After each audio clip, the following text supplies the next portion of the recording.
నేను సైతం భువనగిరికై కలందూసి కదం తొక్కాను. నేను సైతం చైతన్య దీప్తికి సమిధనొక్కటి ఆహుతిచ్చాను. నేను సైతం వికాస వృష్టికి సిరాచుక్కలు ధారపోశాను. నేను సైతం అంటూ తన జీవితాన్ని అక్షరానికి, అక్షరమైన చైతన్యాత్మక సమరానికి, భువనగిరి వికాసానికి, ప్రజల్లో చైతన్యానికి, భావితరాల నిర్మాణానికి అంకితం చేసిన మహనీయులు గోనె నర్సయ్య సారు. అక్షరయుద్ధం సాగిస్తూ ఈనాడు దినపత్రిక పునాదుల నిర్మాణానికి రాళ్లెత్తిన తొలినాటి కూలీగా, ఎరిగినవారు ప్రత్యేకంగా ప్రస్తుతించే వ్యక్తి నర్సయ్యగారు. అక్షరభిక్ష పెట్టి తమ జీవితాలకు పటిష్టమైన పునాదులు నిర్మించిన మహనీయుడని ఎందరో కీర్తించే వ్యక్తి గోనె నర్సయ్యగారు. తన అసలు ఇంటిపేర్ను ప్రపంచం మరిచిపోగా ఈనాడు నర్సయ్య సారుగానే ఆయన ప్రసిద్ధులు. విలువల ప్రతీక, భువనగిరి గర్వ పతాక, అభ్యుదయ భావాలకు నిలువెత్తు రూపం, వామపక్ష భావజాల ఉద్యమ స్వరం నర్సయ్య సారు.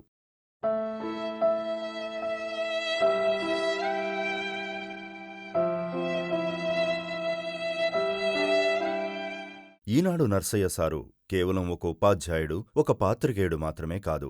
ఆయన ఒక యోధుడు.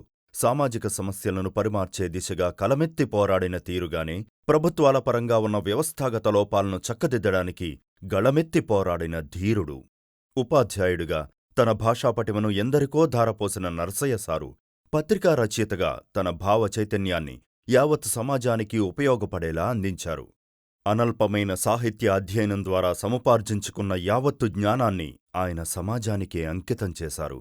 అందుకే ఈనాడు నర్సయ్య సారును, ఆయన వ్యక్తిత్వాన్ని, ఆయన విలక్షణ వ్యవహార శైలిని, మచ్చలేని ఆయన సేవా నిరతిని, భయం ఎరుగని పాత్రికేయ కృషిని, చైతన్య దీప్తిని, పోరాటశీలతను, పదుగురికి ఉపయోగపడ్డంలో సదా ముందుండే ఆయన స్ఫూర్తిని అందరూ అనునిత్యం ఏదో ఒక సందర్భంలో స్మరించుకుంటూనే ఉంటారు. తన తుది శ్వాస వరకు తను నమ్మిన విలువల బాటను వీడని, పోరాట పథం నుంచి మడమ తిప్పని మహనీయుడు, ధన్యజీవి గోనె నర్సయ్య సారు.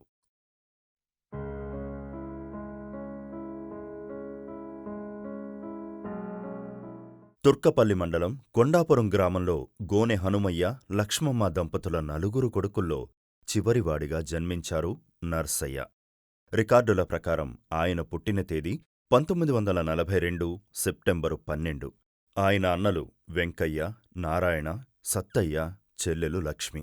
వతందారీ వ్యవసాయ కుటుంబంలో పుట్టిన నర్సయ్యను చదివించడానికి 7 ఏళ్ల వయసులో తండ్రి హనుమయ్య 25 కిలోమీటర్ల దూరంలోని భువనగిరి తీసుకొచ్చారు. 1952 మే నెలలో భువనగిరికి బాలుడిగా వచ్చిన నర్సయ్య 3వ తరగతి ప్రైవేటుగా రాసి 1954 వరకు 4-5 తరగతులు కేంద్ర ప్రాథమిక పాఠశాలలో చదివారు. ఇది ప్రస్తుత బీచ్ మహల్లా స్కూల్.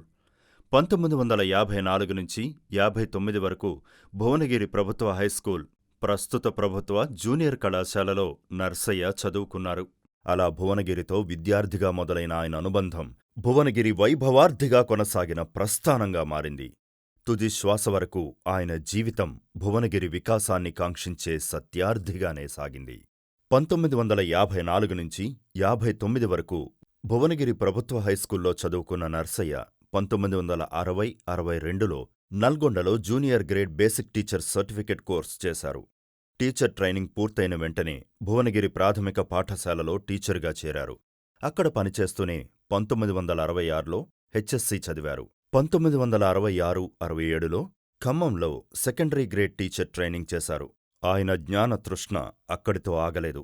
1969లో ఉస్మానియా యూనివర్సిటీలో చరిత్ర, పౌరశాస్త్రం సబ్జెక్టులుగా హ్యుమానిటీస్లో పీయూసీ కోర్స్ చదివారు.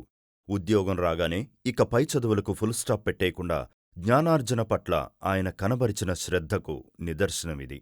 ఉపాధ్యాయ ఉద్యోగ జీవితంలో ఇంచుమించు 38 ఏళ్ల సుదీర్ఘ ప్రస్థానం తరువాత గోగులగుట్టలోని ప్రభుత్వ గిరిజన ప్రాథమిక పాఠశాల ప్రధానోపాధ్యాయులుగా పనిచేస్తూ 2000 సంవత్సరం మార్చి 31న ఆయన స్వచ్ఛందంగా పదవీ విరమణ చేశారు.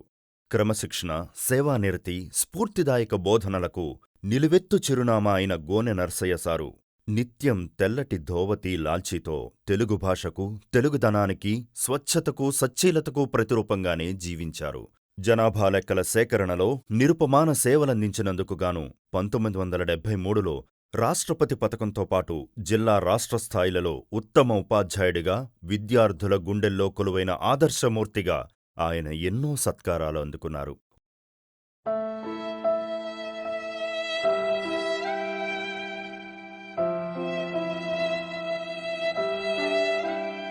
ఉపాధ్యాయ వృత్తి నర్సయ్య సారు జీవన ప్రస్థానానికి ఒక పార్శ్వం మాత్రమే. రెండో పార్శ్వం అంతకంటే సమున్నతమైనది. ఆయనలోని పోరాట దృక్పథాన్ని, సామాజిక సేవాస్ఫూర్తిని ప్రతిబింబించేది. తను ఎంతో ప్రేమించే స్వగ్రామంతో పాటు అనేక గ్రామాల అభ్యున్నతికి నర్సయ్య సారు తాను చేయగలిగినదంతా చేశారు. 1970లలోనే ఆయన ఒక సహకార సంఘాన్ని స్థాపించారు. అల్పాదాయ వర్గాల వారికి అండగా ఉంటూ హౌసింగ్ అసోసియేషన్ను కూడా స్థాపించి అందరూ ఒక ఇంటివారయ్యేందుకు పాటుపడ్డారు. 1970 ప్రాంతాల్లోనే ఒక రూపాయైనా అదనపు భారం పడకుండా తమ గ్రామానికి కరెంటు తీసుకొచ్చిన ఘనత ఆయనది. అలాగే తమ గ్రామానికి రోడ్డు, బస్సు సదుపాయం అనేకం రావడంలో ఆయన కీలక భూమిక పోషించారు. గ్రామంలోని ఎవరికి ఏ కష్టం వచ్చినా, పై చదువులకు వెళ్లాలన్నా, పట్టణానికి వచ్చి ఆస్పత్రుల్లో వైద్యం చేయించుకోవాలన్నా అందరికీ అండదండగా ఉండే పెద్ద దిక్కుగానే నర్సయ్య సారు తన జీవిత పర్యంతమూ సేవలందించారు.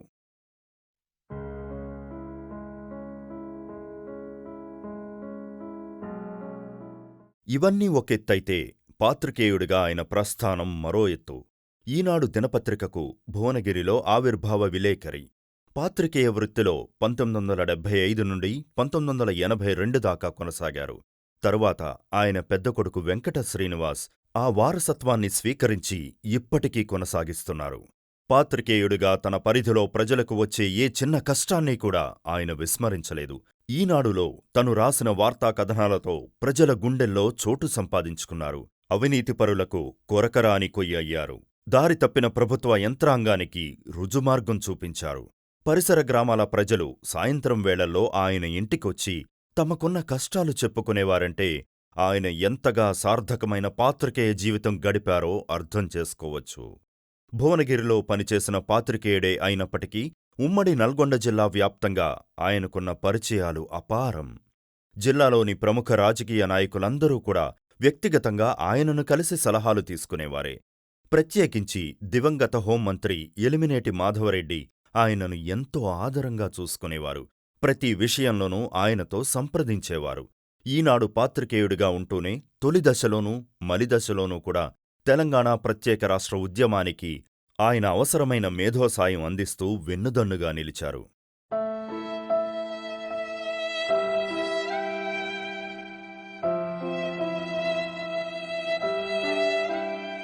గోనె నర్సయ్య సారులో వ్యాపార దక్షత కూడా పుష్కలం. చిట్ ఫండ్ కంపెనీలు చాలా తక్కువగా ఉండే 1977 ప్రాంతంలోనే ఆయన భువనగిరిలో సమతా చిట్ ఫండ్ కంపెనీ పెట్టారు.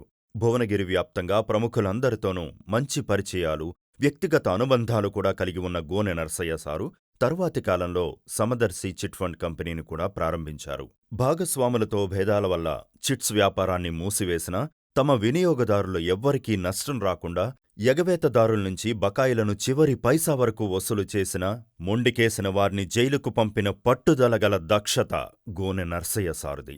అనేక చిట్ ఫండ్ కంపెనీలకు ఆయన న్యాయపరమైన సలహాలు కూడా అందిస్తుండేవారంటే ఆయన మేధోస్థాయిని అర్థం చేసుకోవచ్చు.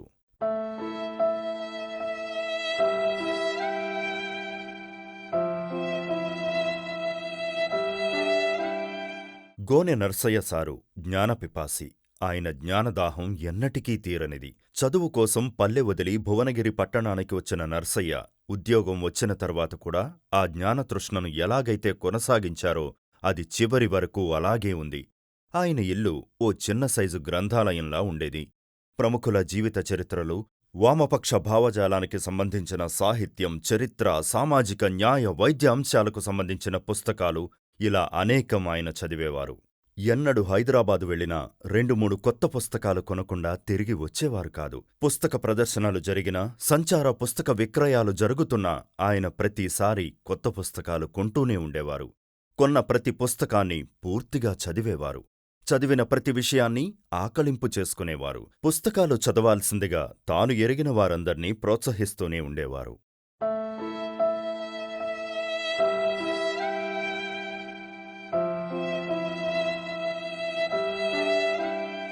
గోనె నర్సయ్యది పోరాటాలకు వెనుదీయని వ్యక్తిత్వం.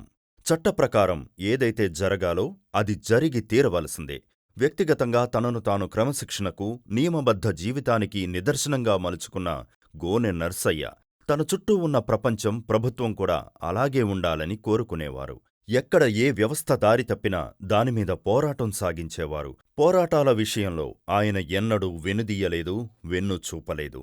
రైతుగా తనకు ప్రభుత్వం నుంచి దక్కవలసిన పంట నష్టం దక్కనప్పుడు కేవలం లేఖల ద్వారా పోరాటం సాగించి 1000 రూపాయల్ని ఎలా దక్కించుకున్నారో, తోటి రైతులకు ఎలా ఇప్పించారో అంతే చిత్తశుద్ధితో ప్రభుత్వానికి లేఖలు రాసి సమాధానాలు తెప్పించుకుని కొన్ని వేల మంది పెన్షనర్లకు ప్రయోజనం కలిగే నిర్ణయాలు కార్యరూపం దాల్చడంలో కూడా ఆయన ఎంతో కీలకంగా వ్యవహరించారు.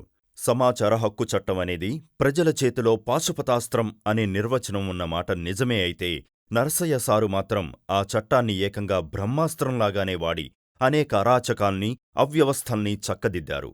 అవసరమైన సందర్భాలలో రాష్ట్ర గవర్నర్, ప్రధాన న్యాయమూర్తి, ప్రభుత్వ ప్రతినిధులు, పైస్థాయి అధికారులకు సమస్యలపై సమగ్ర లేఖలు రాసి పరిష్కారానికి ప్రయత్నించిన ధీశాలి నర్సయ్య సారు.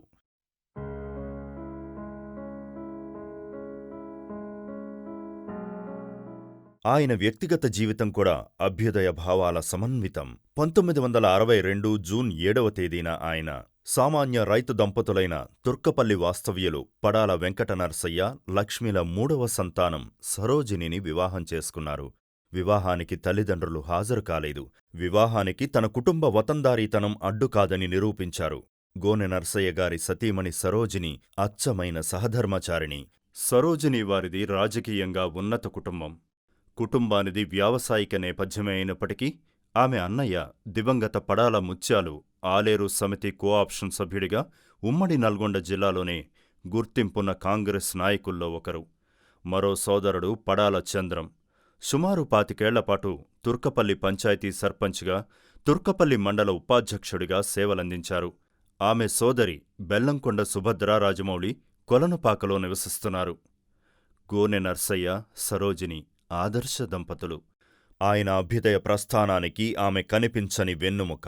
వారికి 4 పిల్లలు. కొడుకులు వెంకట శ్రీనివాస్, శ్రీధర్, శ్రీవాత్సవ, కూతురు శ్రీదేవి. భార్య సరోజిని ఇంటి వ్యవహారాలన్నీ తానొక్కతే చక్కబెట్టుకునేది.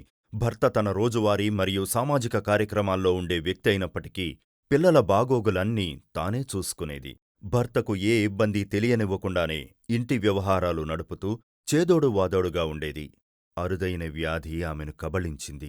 ఆపరేషన్ చేసినప్పటికీ అనారోగ్యం కుదుటపడకపోవడంతో 2018 మార్చి 3న సరోజిని పరమపదించారు. గోనె నర్సయ్య గారిని సతీవియోగం కుంగదీసింది.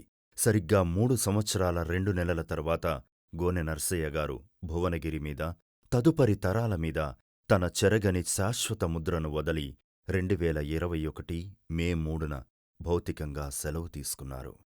సామాజిక వృత్తి, ప్రవృత్తిలో తనకంటూ ప్రత్యేకతను చాటుకుని ఎవరేమనుకున్నా, ఎంతటివారైనా నిజాన్ని నిర్భయంగా చెప్పే ముక్కుసూటి తత్వంతో ఊపిరి ఉన్నంతవరకు తన ప్రత్యేకత చాటుకున్న మహనీయుడు గోనె నర్సయ్య సారు.